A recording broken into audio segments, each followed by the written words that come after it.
Technique YouTube च्यानलमा यहाँलाई हार्दिक स्वागत छ। म पविन्द्र, तपाईहरुकै अनलाइनको दुनियाँको साथी। यदि तपाईले हाम्रो यो भिडियोलाई फेसबुक मार्फत हेर्दै हुनुहुन्छ भने हाम्रो पेजलाई लाइक गर्नुहोला, कमेन्ट्समा कमेन्ट गर्नुहोस् र डेली टेक न्यूज नेपालीमा चाहिँ सबैभन्दा पहिला हेर्नको लागि चाहिँ हाम्रो च्यानललाई चाहिँ सब्स्क्राइब गरेर युट्युब च्यानललाई सब्स्क्राइब गरी साथमा रहेको बेल आइकनलाई क्लिक गर्न पनि नभुल्नु होला। यदि हामीले आज पनि नेपालको अपडेटको बारेमा कुरा गर्ने भने चाहिँ दुई तीनवटा अपडेटहरु चाहिँ एकदमै राम्रो रहेको छ। फर्स्ट अपडेट रहेको छ एकदमै साइलेन्ट रूपमा OnePlusले आफ्नो एउटा OnePlus Nord 2 CE 5G नाम पनि कति लामो हो, यो मोबाइलले चाहिँ नेपाली बजारमा लन्च गरिसकेको छ। अब हैन OnePlus Nord CE 5G मतलब कि एउटा छोटो नाम पनि पाइरहेको छैन के, अहिले कम्पनीहरु चाहिँ एकदमै लामो लामो नामहरु चाहिँ लिइरहेको छ। यो मोबाइल चाहिँ नेपाली बजारमा चाहिँ लन्च भइसकेको छ। डिजाइन लुक्सको बारेमा त तपाईलाई थाहा नै छ, इन डिटेल भिडियो पनि मैले बनाइसकेको छु। खासै त्यस्तो त मैले वाउ त भन्दैन, बट 8GB को र्याम 128GB स्टोरेज वाला चाहिँ नेपाली बजारमा रहेको छ।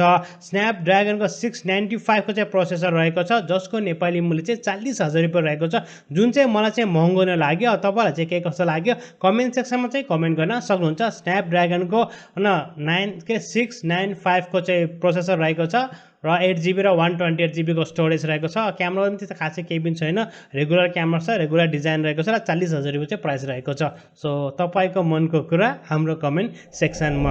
अर्को अपडेट रहेको छ Redmi को तर्फबाट। Redmi ले आफ्नो Redmi स्मार्ट ब्यान्ड प्रोलाई चाहिँ हैन नेपाली बजारमा लन्च गरिसकेको छ। मतलब एमोलेड डिस्प्ले रहेको छ भनेपछि SpO2 मोनिटरिङ पनि रहेको छ, जुन चाहिँ एकदम राम्रो, स्पेशली कोभिडको टाइममा चाहिँ आफ्नो अक्सिजनहरु चाहिँ चेक गर्न चाहिँ एकदमै राम्रो हुन्छ। र प्राइसको बारेमा यदि हामीले कुरा गर्ने हो भने चाहिँ यसको प्राइस नेपाली बजारमा चाहिँ 6,200 रुपैयाँ रहेको छ। तपाईले सजिलो तरिकाले अफलाइन तथा अनलाइन मार्केटमा पर्चेज गर्न सक्नुहुनेछ। अर्को अपडेट पनि रहेको छ, एकदम बबल अपडेट रहेको छ। लिक्स रुमरहरुकै कुराहरु हो यो चाहिँ हैन। छिटै नै Realme ले पनि आफ्नो एउटा चाहिँ 5G भेरिएन्टको मोबाइललाई नेपाली बजारमा चाहिँ लन्च गर्ने तयारी गरिरहेको छ, जुन रहेको छ Realme GT Neo 3 5G भेरिएन्टको रहेको छ, जसमा हामी चाहिँ 150 वाटको चाहिँ सुपर फास्ट चार्जिङ एडाप्टर देख्न सक्छौं। र रेगुलरमा चाहिँ रेगुलर भन्दा पनि 8GB वालामा चाहिँ उसको 80 वाटको चार्जिङ एडाप्टर रहेको छ, र चाहिँ 12GB को चाहिँ 150 वाटको चार्जिङ एडाप्टर रहेको छ विथ 4500 mAh को ब्याट्री, र चाहिँ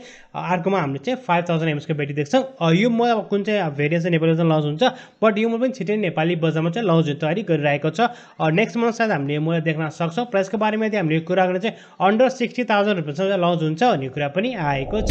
को अपडेट रहेको छ Samsungको तर्फबाट। Samsungले चाहिँ एउटा चाहिँ बबल चाहिँ अपडेट चाहिँ दिएको छ। अब उनीहरूले हैन जुन चाहिँ हाम्रो चाहिँ मेमोरी हुन्थ्यो, मोबाइलमा चाहिँ मेमोरी हुन्थ्यो हैन, एकदम डाटा ट्रान्सफर रिड राइट चाहिँ अब चाहिँ नेक्स्ट लेभलमा चाहिँ लगेर जाने चाहिँ तयारी गरेको छ। Samsungले चाहिँ आफ्नो एउटा चाहिँ मेमोरीहरु अलरेडी नै उनीहरूले चाहिँ एनाउन्स गरिसकेको छ, जसमा चाहिँ हामीले चाहिँ न UFS 4.0 देख्छौं।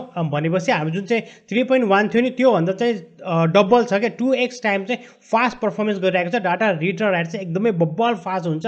सो यो चाहिँ एकदमै राम्रो कुरा, र Samsungले चाहिँ अलरेडी नै एनाउन्स गरिसकेको छ। अब आउने हैन फ्ल्यागशिप लेभलका मोबाइलमा हामीले चाहिँ UFS 4.0 को चाहिँ स्टोरेजलाई चाहिँ देख्न सक्नेछौं। अर्को अपडेट रहेको छ Vivo को तर्फबाट। Vivo ले आफ्नो एउटा चाहिँ T सिरिज को मोबाइललाई इन्डियन बजारमा लन्च गरेको छ।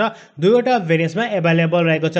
Vivo T1 रहेको छ, रेगुलर जम्मा चाहिँ 44 वाटको चाहिँ फास्ट चार्जिङ एडाप्टर रहेको छ।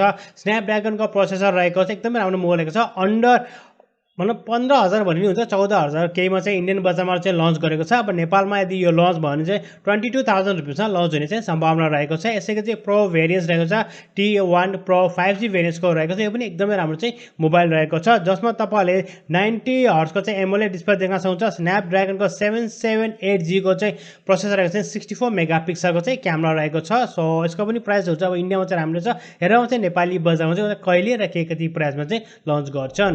अर्को अपडेट रहेको छ ZTE Exon 40 को चाहिँ लाइभ फोटोहरु चाहिँ बाहिर आइसकेको छ, जुन पिक्चर तपाईले चाहिँ हेर्न सक्नुहुन्छ। र यसमा रुमर छ यो चाहिँ 40 प्रो को हो भन्ने कुरा पनि आएको छ। ब्याक प्यानल र चाहिँ फ्रन्ट प्यानलहरु चाहिँ यस्तो खालको हुन्छ, जुन तपाईले चाहिँ यहाँ देख्नु भएको छ। लेट्स चाहिँ हेरौँ कहिले उनीहरु चाहिँ लन्च गर्छ। अब उनीहरु चाहिँ चाइनामा लन्च गर्छ, ग्लोबल पनि लन्च गर्छ। नेपाली बजारको बारेमा त अपडेट छैन, हेरौँ के कस्तो हुन्छ। पावरफुल गेमिङ ल्यापटप पनि अलरेडी नै एनाउन्स भइसकेको छ। Razer Blade ले चाहिँ आफ्नो चाहिँ पावरफुल गेमिङ ल्यापटपलाई चाहिँ चाहिँ अलरेडी नै एनाउन्स गरिसकेको छ। 32 जिबीको यसमा चाहिँ ऱ्याम रहेको छ र 240 हर्ट्जको चाहिँ रिफ्रेस रेट रहेको छ। ओलेड डिस्प्ले रहेको छ भने चाहिँ बब्बल रहेको छ। डिस्प्ले चाहिँ एकदमै राम्रो रहेको छ। 1 टेराबाइटको यिनीहरूको स्टोरेज रहेको छ। कोर i9 को रहेको छ। स्पेसली चाहिँ होइन 12 जेनेरेसनको प्रोसेसरलाई युज गरेको छ। One of the best powerful gaming laptop चाहिँ म भन्न चाहन्छु। साथमा उनीहरूले यदि हामीले चाहिँ भिजेकै कुरा गऱ्यो भने चाहिँ 3070 Ti को चाहिँ भिजेहरू चाहिँ युज गरेको छ। अब झन् युएसएमा चाहिँ अब $3,500 चाहिँ उनीहरूले लन्च गरेको छ। अब नेपालको प्राइसको बारेमा त्यही कन्भर्ट गर्नुहोस्। हेरौँ नेपाली बचाउँ चाहिँ कहिले र के कति प्राइसमा चाहिँ उनीहरूले लन्च गर्छ। गेमको बारेमा हामीले कुरा गरेका छौँ। सो तपाईँहरूलाई चाहिँ एपेक लेजेन्ड्सको बारेमा थाहा होला, जुन चाहिँ तपाईँहरूले चाहिँ पिसीमा र कन्सोलमा खेल्नुहुन्थ्यो। एकदम बब्बल र एकदमै राम्रो गेम रहेको छ। चाहिँ यो गेम चाहिँ यही महिना चाहिँ मोबाइलको लागि पनि आउने तयारी गरिरहेको छ। सो जानुहोस् उनीहरूको अफिसियल वेबसाइटमा तपाईँले जान सक्नुहुन्छ, प्रिरेजिस्टर गर्नुहोस्। छिटै नै उनीहरूले चाहिँ लन्च गर्न चाहिँ तयारी गरिरहेको छ। एकदमै राम्रो चाहिँ गेम चाहिँ यो रहेको छ। आई होप द्याट कि मोबाइलमा पनि एकदमै राम्रो तरिकाले चाहिँ चल्नेछ। अरू गेमको बारेमा हामीले कुरा गर्ने सेम हो। इपिक स्टोरमा चाहिँ 2वटा गेमहरू कम्प्लिटली फ्रीमा रहेको छ। स्टिममा पनि 2-4वटा गेमहरू चाहिँ आएको छ। जानुहोस् हेर्नुहोस् न तपाईँलाई के कस्तो लाग्छ। यसको साथसाथ यदि तपाईँ चाहिँ मार्भलको फ्यान हुनुहुन्छ तपाईँको लागि चाहिँ बब्बल रहेको छ। अब चाहिँ होइन डक्टर स्ट्रेन्ज अब आउने तयारी गरिरहेको छ। मल्टिभर्स होइन म्याडनेस हुन्छ मल्टिभर्स भन्ने चाहिँ कुरा पनि आइसकेको छ। यसको साथसाथ चाहिँ मुन नाइटको चाहिँ आज लास्ट एपिसोड होइन तपाईँले सायद हेर्नुभएको होला। के कस्तो लाग्यो कमेन्ट सेक्सनमा चाहिँ कमेन्ट गर्नुहोस्। र तपाईँहरूमध्ये कतिजना साथीहरू चाहिँ मार्भलको फ्यान हुनुहुन्छ त्यो पनि कमेन्ट सेक्सनमा चाहिँ कमेन्ट गर्न सक्नुहुनेछ।